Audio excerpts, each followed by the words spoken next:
اور یہاں سے وہ غزہ میں لایا جاتا ہے، تو ان کو بدر میزائلوں کے ساتھ نشانہ بنایا گیا ہے۔ اچھا اب ناظرین یہ تازہ ترین حملوں کی تفصیلات تھی، جلدی جلدی میں نے کوشش کی کہ آپ کے سامنے رکھے جائیں۔ اب ناظرین اب تک کی سب سے بڑی خبر میں آپ کے ساتھ شیئر کرنے جا رہا ہوں، اور خبر ناظرین یہ ہے کہ پتہ یہ چلا ہے کہ 50,000 اسرائیلی فوجیوں کو نقصان پہنچا ہے۔ 50,000! یہ وہ بزدل اور گھٹیا پروپیگنڈسٹ فورس ہے جو کہہ رہی تھی 10 مرے ہیں، 12 ہیں، 15 ہیں، پھر 50 ہیں، 100 ہیں، وہاں تک تھے، لیکن اب یہ انکشاف ہوا ہے جس کا بھانڈا خود اسرائیلی میڈیا نے پھوڑا ہے کہ تعداد 50,000 تک پہنچ چکی ہے۔ ناظرین آپ اندازہ لگا سکتے ہیں یہ کتنی بڑی بات ہے، یعنی جو آرمی 200 سے اوپر جا نہیں رہی تھی، ابھی بھی اگر ان کے آپ آفیشل سٹیٹس اٹھا کر جا کے دیکھیں نا تو وہ 200 کچھ ہیں، اور ان کا میڈیا کہہ رہا ہے کہ یہ تعداد 50,000 تک پہنچ چکی ہے۔ ایگزیکٹ نمبرز ہمارے پاس آ چکے ہیں، تو یہ بہت بڑی بات ہے۔ اور یہ پتہ کیسے چلا ہے ناظرین، یہ اسرائیلی نیشنل انشورنس کا جو انسٹیٹیوشن ہے اس نے بتایا ہے، اور اس نے بتایا کہ 5.5 بلین شیکل یہ ان کی کرنسی ہے کہ 5.5 ارب شیکل جو ہیں وہ جو زخمی اور ہلاک ہوئے سولجر ان کو دیے گئے ہیں۔ اب یہ کیا فنڈ ہے؟ یہ ہوا اس طرح ہے کہ جو ان کی نیشنل انشورنس انسٹیٹیوشن ہے وہاں سے ان تمام فوجیوں کو انشورنس گئی ہے جو ہلاک ہوئے ہیں، جو زخمی ہوئے ہیں، تو وہاں سے یہ سٹیٹس لیک ہوئے کہ اچھا اتنے لوگوں کو، مطلب اتنے فوجیوں کو یہ انشورنس گئی ہے، اچھا اتنا نقصان ہو رہا ہے۔ اسرائیلی آرمی تو کہہ رہی ہے 200-400 ہے، تو اٹس مین کہ یہ انشورنس 50,000 کو گئی ہے، اتنا نقصان ہو چکا ہے۔ تو وہاں پر جو اسرائیلی میڈیا جو انویسٹیگیشن کر رہا تھا اس نے پھر یہ بانڈا پھوڑا ہے اور بتایا ہے کہ حقائق تو یہ ہیں، اس لیے تو انہوں نے ہسپتالوں پر پابندی کیوں لگائی ہوئی ہے، ہسپتالوں پر رپورٹ کرنے میں پابندی کیوں ہے کہ آپ نے سٹیٹس شیئر نہیں کرنے، کیونکہ تعداد اتنی زیادہ ہے جو ہسپتال ان کے بھرے پڑے ہیں، اور لیبنان بارڈر پر بھی ان کی اتنی ہلاکتیں ہیں کہ وہاں سے فوجیوں کو اٹھا کر ادھر حیفا میں لانا پڑتا ہے، تل ابیب میں لانا پڑتا ہے، ٹھیک ہے، تو مطلب ہاسپٹلز بھرے ہوئے ہیں، اور اسی لیے وہ ہاسپٹلز پر انہوں نے پابندی لگائی ہوئی ہے۔ لیکن اب یہ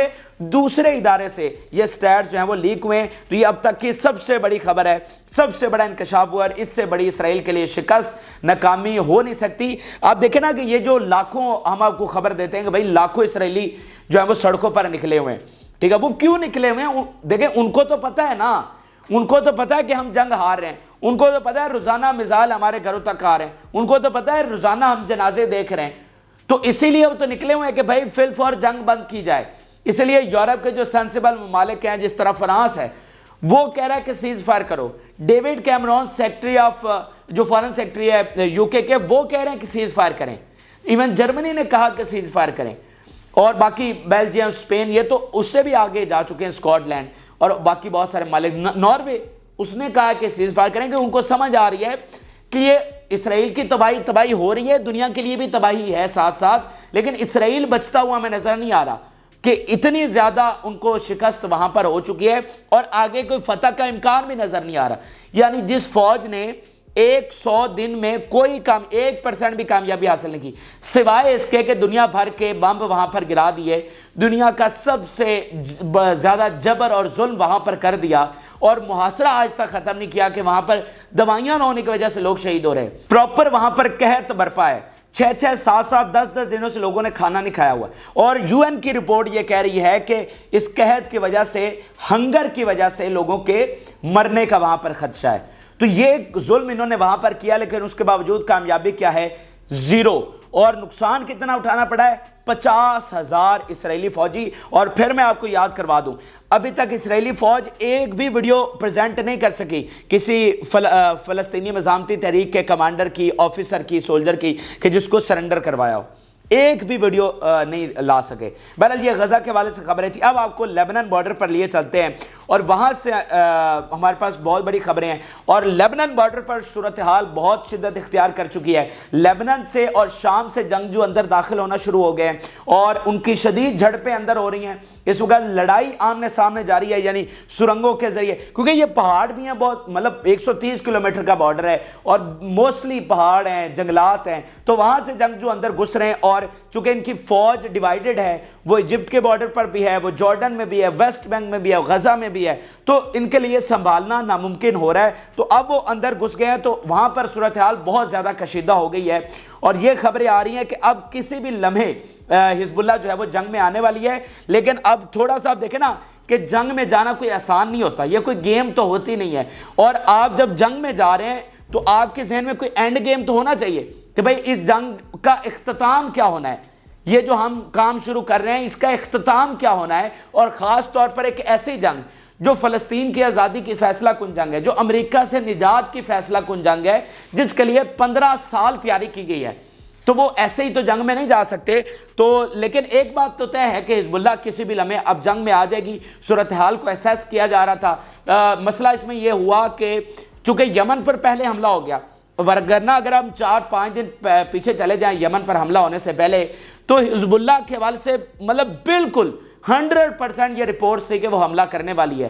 تو یمن کی وجہ سے وہ تھوڑا سا انہوں نے ڈیلے کیا, یا تہران نے یعنی ایران نے اسیس کیا کہ بھائی ادھر دیکھیں ایران نے اگر حزب اللہ اس کو بھی تو اسلحہ ایران نے دینا ہے, شام کو بھی تو اسلحہ ایران نے دینا ہے, عراق کو بھی تو ایران نے مدد کرنی, یمن کو بھی تو ایران نے کرنا ہے, تو ایران نے بھی اسیس کرنا ہے کہ بھائی کب کون سے پہلوان کو کب اتارنا ہے, کہ ساری لوجسٹیکل سپورٹ کے پیچھے انہوں نے دینی ہے. حالانکہ حزب اللہ پوری طرح سے تیار ہے, ان کے اسلحہ کا سٹاک اور بھائی غزہ میں نہیں ختم ہو رہا تو حزب اللہ کے پاس کیا ختم ہونا, ان کے پاس آلریڈی 2 لاکھ میزائل ہیں, ان کے پاس آلریڈی بہت ہے. لیکن پھر بھی جب آپ کو 5 محاذوں پر جنگ لڑنی ہے ایران کو تو بہت ساری چیزیں ہیں جو سوچنا پڑتی ہیں. اور پھر جب اندر کے بھی دشمن ہو, جب عرب امریکہ کو ایئر سپیس دے رہے ہیں, جب عرب اسرائیل کی ایئر سپیس نہیں بند کر سکے, جب عرب آج بھی وہاں پر اسرائیلی جھنڈے لہرا رہے ہیں, آج بھی وہ اسرائیل کا تیل بند نہیں کر سکے, تو یہ بہت مشکل ہے اور بڑا پھونک کر یہ قدم ایران نے آگے رکھنا ہے. لیکن ایک ون لائنر یہ ہے کہ یہ فیصلہ ہو چکا ہے کہ اب حزب اللہ کسی بھی لمحے, یمن تو آ چکا ہے, حزب اللہ کسی بھی لمحے جنگ میں آنے والی ہے اور یہ اسرائیل کے لیے آخری یہ ان کے تابوت میں آخری کیل ثابت ہوگا. ابھی حزب اللہ کے سربراہ نے سپیچ کی ہے, ان کے کچھ پوائنٹس میں آپ کے سامنے رکھنا چاہتا ہوں اینڈ دین جو حملے ہوئے ہیں وہ آپ کو بتائیں گے. ناظرین, حزب اللہ کے سربراہ نے کہا ہے کہ ابھی تک ان کو کوئی اچیومنٹ حاصل نہیں ہوئی ہے. مسلسل بیانات بھی 4-5 ہیں, مطلب جو خلاصہ میں نے نکالا ہے وہ آپ کے سامنے پڑھ دیتا ہوں. The enemy is still fighting to achieve some achievements before moving to the third phase of the war in which it will redeploy its forces. کہ ابھی بھی اسرائیل سٹرگل کر رہا ہے کہ کوئی نہ کوئی تھوڑی سی اچیومنٹ تو حاصل کر سکے, جو اپنے اتحادیوں کو دکھا سکے, امریکہ کو دکھا سکے, دنیا کو دکھا سکے. یعنی امریکی میڈیا بھی کہہ رہا ہے کہ اگر انہوں نے غزہ کے ایک چھوٹے سے علاقے پر بھی قبضہ کیا ہوتا نا تو یہ سارے جہان کا میڈیا وہاں پر لے کر جاتے.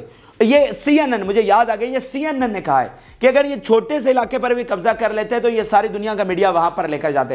حالانکہ CNN سب سے باعث ادارہ ہے جو ان کے حق میں لکھ رہا ہے. تو وہ کہہ رہا ہے کہ بھائی اگر یہ چھوٹی سی بھی وکٹری ہوتی تو انہیں ساری دنیا میں تماشا کرنا تھا, دیکھو ہم نے یہ وکٹری حاصل کر لی. تو ابھی تو کچھ بھی نہیں ہے تو اتنی وکٹری وہ بتا رہے ہیں, تو اگر ہوتی تو پھر یہ کیا کرتے, تو ابھی تک ان کو کوئی اچیومنٹ نہیں ہے. اچھا, پھر وہ کہتے ہیں کہ اگر یہ جنگ ہم اسی طرح سے جاری رکھتے ہیں تو ان کو ہم پوری طرح سے گھٹنوں پر لے آئیں گے اور وہ وقت بہت قریب ہے. یہ آپ دیکھیے, if the current path continues on the fronts of Gaza, the West Bank, Lebanon, Yemen and Iraq, the enemy government will accept the conditions of the resistance. اب اس میں امپورٹنٹ چیز یہ ہے کہ وہ سب کو ایک ہی کنسیڈر کر رہے ہیں, عراق, شام, لیبنان, ویسٹ بینک, غزہ اور یمن, وہ سب کو کہہ رہے ہیں کہ مطلب بالکل ایک ہیں. یقین مانیے یہ پوری تاریخ میں پچھلی 7 دہائیاں اٹھا کر دیکھ لیں, یہ جو نئی دنیا جب سے اسرائیل قائم ہوا ہے, کبھی مڈل ایسٹ اتنا اکٹھا نہیں ہوا. ان کے آپس میں اتنے جھگڑے تھے, آپ دیکھیں کہ عراق کی, آپ کو پتا ہے ایران کے ساتھ جنگ ہوئی ہے, 10 سالہ جنگ ہوئی ہے, 10 سال عراق نے ادھر ایران پر جنگ کی ہوئی ہے. پھر جو ہے وہ عراق کے اندر الگ سے جنگ چھڑ گئی, پھر شام کے حماس کے ساتھ الگ تعلقات خراب ہوئے, حماس کے حزب اللہ کے ساتھ الگ تعلقات خراب ہوئے, جارڈن کی ویسٹ بینک اور فلسطین کے ساتھ ایک الگ سے جنگ ہوئی. مطلب ان کے آپس میں کبھی یہ اتنے اکٹھے نہیں تھے جتنا ایران نے آج ان کو اکٹھا کر دیا ہے. تو وہ کہہ رہے ہیں کہ اگر ہم یہی راستہ اختیار کیے رکھتے ہیں اور اکٹھے رہتے ہیں تو پھر یہ گھٹنوں پر پوری طرح سے آ جائیں گے. پھر انہوں نے کہا کہ یہ جو مکمل فیلئر ہے یہ صرف اسرائیل کا نہیں ہے, یہ پورے ویسٹ کا ہے, کیونکہ یہ تو حقیقت ہے کہ یہ جنگ صرف اسرائیل نہیں لڑ رہا, یہ پورا ویسٹ یہ جنگ لڑ رہا ہے. انہوں نے پورا زور, پورے وسائل یہاں پر استعمال کیے ہیں. آپ مجھے بتائیے کہ اگر اسرائیل کو بالفرض اے چیز ریکوائرڈ ہے, ایکس وائی زیڈ اے کوئی چیز ہے جو ان کو ریکوائرڈ ہے, تو کیا مغرب ان کو نہیں بھیجے گا؟ کوئی ایسا بم ہے, کوئی ایسا طیارہ ہے, کوئی ایسا شپ ہے جو ان کو ریکوائر ہے کہ بھائی یہ ہم کو مل جائے تو ہم جنگ جیت جائیں گے, تو کیا وہ ان کو نہیں مل سکتا؟ یعنی کوئی ایسی چیز نہیں ہے جو ان کو نہ دی گئی ہو, ہر ایک چیز. ایون امریکی ڈیلٹا فورسز یہاں پر پہلے آپریشن کر کے گئی ہیں, ان کو بھی کچھ نہیں ملا, وہ بھی کوئی کامیابی حاصل نہیں کر سکی. تو یہ ہے کہ پورے ویسٹ نے زور لگایا ہے. یہ اب کوئی نہ کہے کہ جناب یہ تو اکیلا اسرائیل لڑ رہا ہے, یہ پورا ویسٹ لڑ رہا ہے. اچھا, یہ ان کا بیان سنیے. The American and many Western countries worked over 100 days to silence, subjugate and frustrate the other fronts. اب یہ وہ بات کر رہے ہیں کہ ویسٹ نے, امریکہ نے تمام جو نیبرز ہیں, جو ادر فرنٹ جہاں سے اسرائیل کو کوئی مشکل پیش آ سکتی تھی, ان کو خاموش کروانے کی کوشش کی ہے. ٹھیک ہے نا. آپ کو وہ بیان یاد کروا دوں کہ جب یہ جنگ شروع ہونے لگی تھی تو نتن یاہو نے امریکہ کو کہا تھا کہ آپ نے عربوں کو خاموش کروانا ہے کہ وہ چوں چاں نہ کریں, تو امریکہ نے خاموش کروایا. آپ دیکھیں کہ کتنا ہی ٹائم سعودی عرب, یو اے ای, یہ کس طرح سے خاموش بیٹھے رہے. صرف سخت ریاکشن, جو ہارڈ ریاکشن آیا وہ انہی 4-5 کنٹری سے آیا, باقی تو ابھی تک کوئی اتنا ہارڈ سٹانس نہیں لے سکے ہیں. تو وہ کہہ رہے ہیں کہ انہوں نے پورا زور لگایا سب کو خاموش کروانے میں.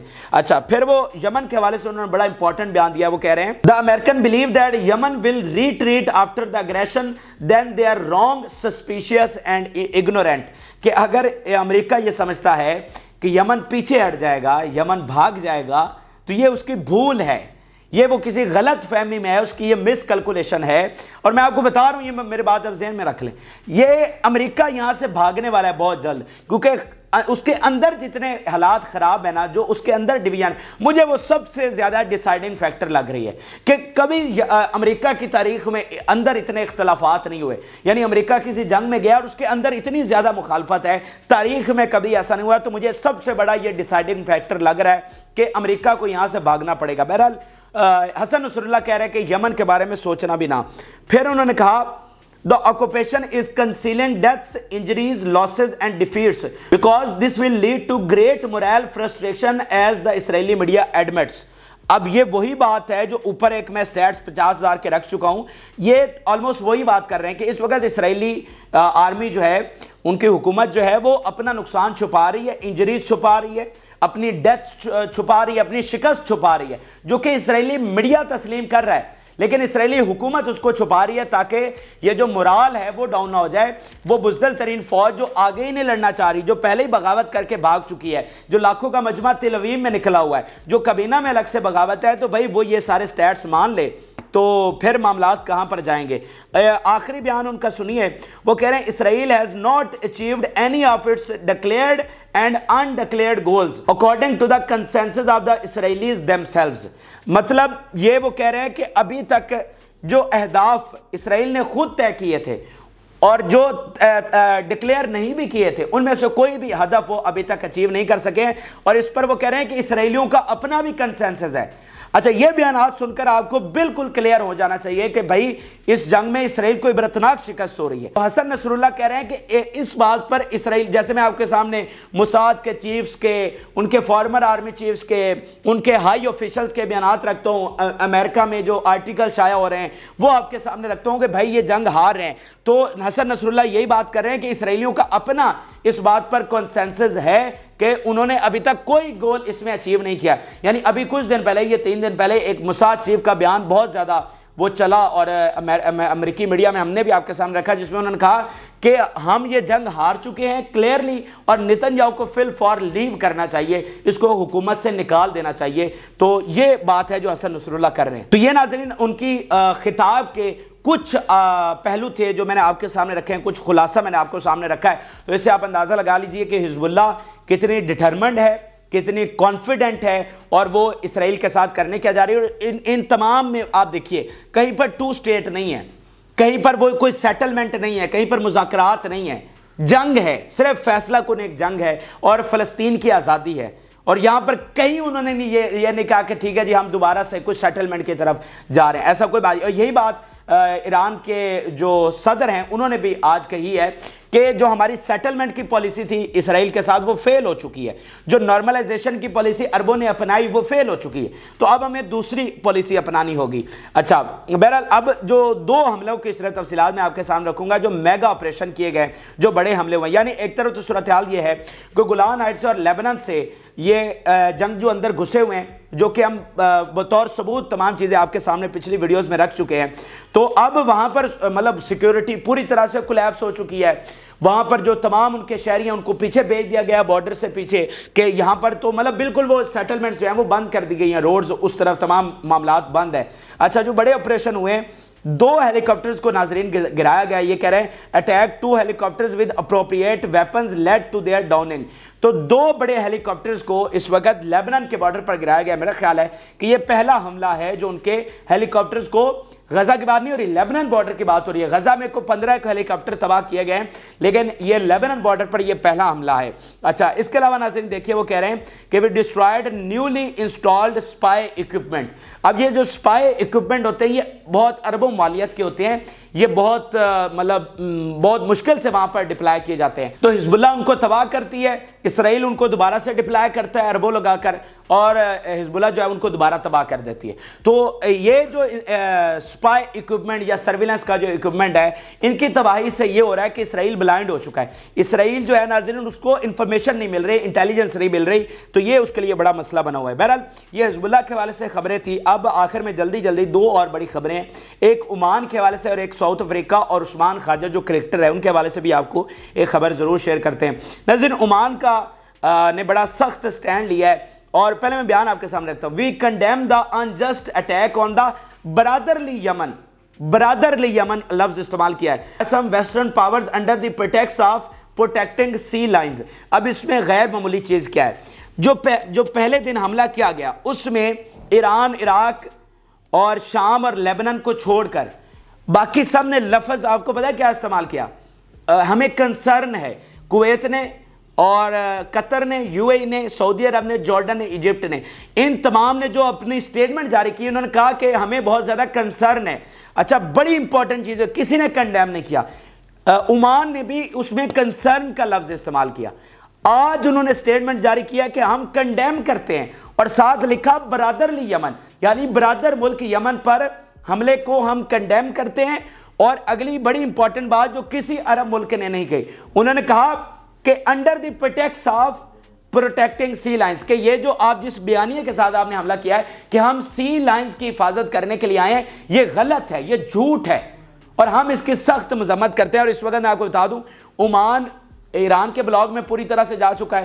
عمان اور ایران کا پہلے معاہدہ بھی ہوا تھا کچھ دن پہلے کہ اپنی کرنسی میں ٹریڈ کریں گے، تو عمان پوری طرح سے اس طرف جا چکا ہے۔ اور اب دیکھیں یہ بہت غیر معمولی سٹیٹمنٹ ہے، جو پہلے دن مختلف تھی لیکن آج بہت مختلف ہو چکی ہے، اور وہ ویسٹرن پاورز کے بالکل سامنے جا کر کھڑے ہو گئے، امریکہ سے ٹکرا گئے، حالانکہ یہ بھی اسی بلاک کا حصہ تھے۔ اچھا آخر میں آپ کو جنوبی افریقہ کے حوالے سے پہلے خبر شیئر کرتے ہیں۔